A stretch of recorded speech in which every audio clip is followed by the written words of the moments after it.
So I just want to take a minute to kind of dive in how to create a great in-ear monitor mix. It's really important for you to be able to create a good mix for yourself. It'll make your experience more enjoyable, and it'll help you be able to hear what you need to hear so you can play or sing at your very best. So a couple of rules starting out. One would be always keep both of your in-ears in when you're creating a mix. If you don't, you'll tend to mix things twice as loud as you should, and you can damage your hearing. The second reason is it makes it really hard for you to hear the click track and stay on time with the band if you're pulling one of those ears out. We've worked hard to try to make the mix as good as we can so that even as a vocalist, you can try as much as possible to keep both ears in. There's room mics, there's reverb that can be added, and I'm gonna talk about how to utilize some of that stuff. 2 rules to create a mix: try to start as quiet as possible and as simple as possible. When you have in-ear monitors in your mixing, they're right up next to your eardrums, and it can be really, really easy to keep adding volumes or just saying, I want a little more of this and I want a little more of this, and then eventually you end up with something that is loud enough that your ears just don't respond to it well and you feel like you can't hear anything. If you're a vocalist, maybe the things you need to hear is yourself. You need to hear whoever's leading the song. You need to hear an instrument for pitch, so maybe like the piano. You need to hear the click track so you can stay on time, and maybe some of the drums. And stop there. Make sure that your mix is in a good place where you can perform well, and then you might add a little bit of things after that. But sometimes what happens is we just add too many things starting out, and we're a little confused at what needs to come down and what needs to come up in volume. So that's a good place to start. Let's come over here to the live mix unit. On the unit, I'll use Kana's side here in the blue. Sometimes we'll share a unit. You'll know that your side is the one with your name on it. You can switch between sides by pushing these A and B. So we're on side A, the blue side here. So the controls are fairly simple on this unit. Up here is the master volume in the very top corner. Usually I like to set that master volume somewhere around 75%, kind of where this line goes right here. I usually end up somewhere around there. Sometimes I'll go a little bit lower than that, but you don't want to get too low because you want to have a good volume signal. So the first thing you want to check is that that is in a good place right there. So master volume, you want to be around 75%. The middle knob does nothing. The bottom knob is going to be your volume and your panning. So you're going to pick what channel you want. If you need more of your own vocal, you select it, and you can just go up and down on this bottom knob, and now I'm adjusting the volume for my vocal. So you pick anything you need. I need more of the drums, and I bring it up a little bit or down to just where I need it. And then there is also panning. So if you click the same button, now I'm in panning. The vocalist, for example, we'll grab Stephanie, click this button. Now we're on panning. You can see it says pan down here, and now she's towards the right side in my ear right there.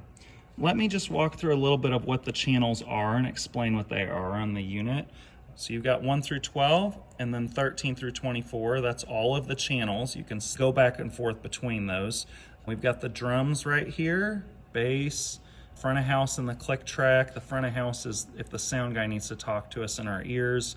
Electric guitar, left and right. Some of these are stereo, so you can see when I select that, it just selects both of those channels, and you can bring the volume up and down together. The Nord is the keyboard, and then we've got this audience left and right. This is the room mics. We'll go to the next channels, and this is most of our vocalists. You can see we've just got them by name: Stephanie, Kana, Tim. Then down towards the bottom, we've got the tenor, alto, and soprano part. So if you need to hear a little bit of your part, just like the tracks that are in Planning Center that have your part, we have those in your ears if we have the part for that song, which we usually do on most of the songs. And then this is the sounds of the track. So you have the click and the actual sounds of that click track separate that you can move in the mix. So a few things about just creating a good mix.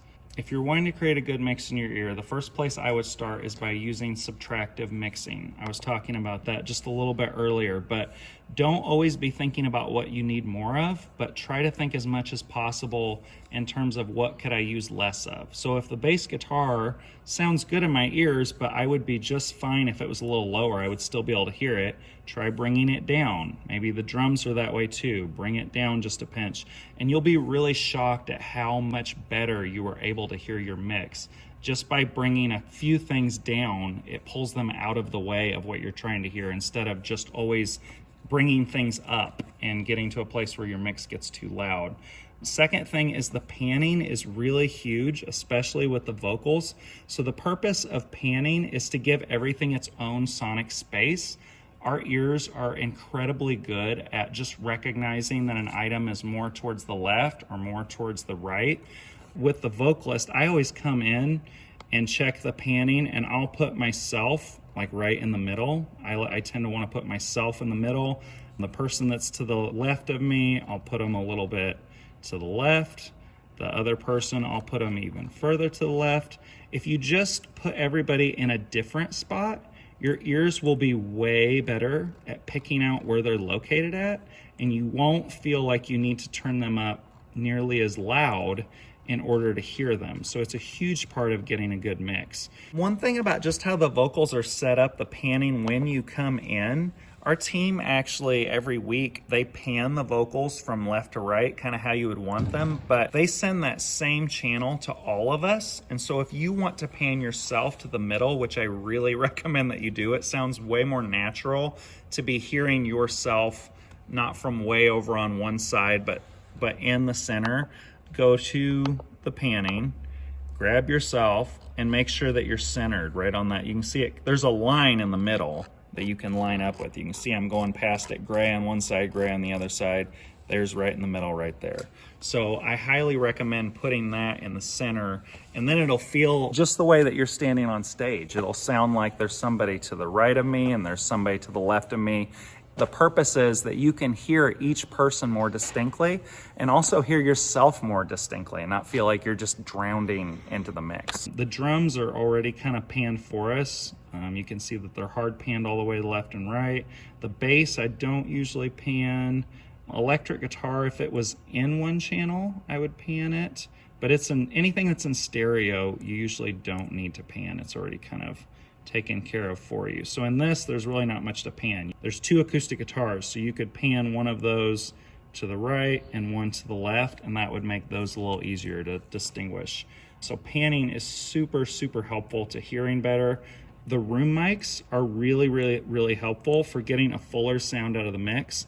The way that I mix the room mics in my ears is I turn them up as loud as I can until something starts to sound off or too washy. If you turn the room mics up too loud, you'll start to just hear everything will sound kind of muddy, like a big reverby, soupy mess, and you won't be able to hear like when the instruments are hitting to stay together. Or maybe even like something the room mics are picking up specifically, like the snare drum gets too loud or something like that. I usually end up my room mic volume somewhere around like right where that is right there. I don't know, that's maybe between a fourth and a third, something like that. That usually works pretty good for me. You can also add a reverb to the entire mix if you want to by pushing this master volume button, master reverb. Go to medium room as a decent reverb and turn that up maybe like a fourth, not real high. And that gives just a little reverb to the entire mix. To me, that doesn't honestly do a ton, but anything you can do that adds a little bit of reverb, sometimes as a vocalist especially, can be really, really helpful.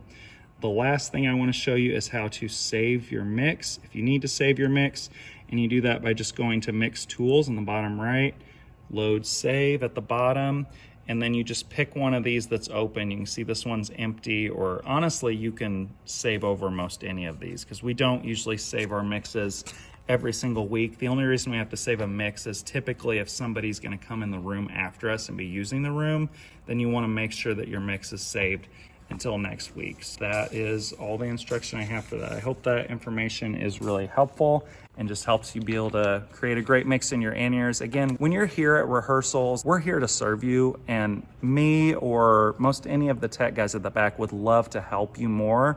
If you're having trouble creating a good mix, please talk with us about what it is that you need to hear or what is not, quite how you'd want it, and we'd love to help with that. But hopefully this video can make you feel like you at least have a framework to begin with.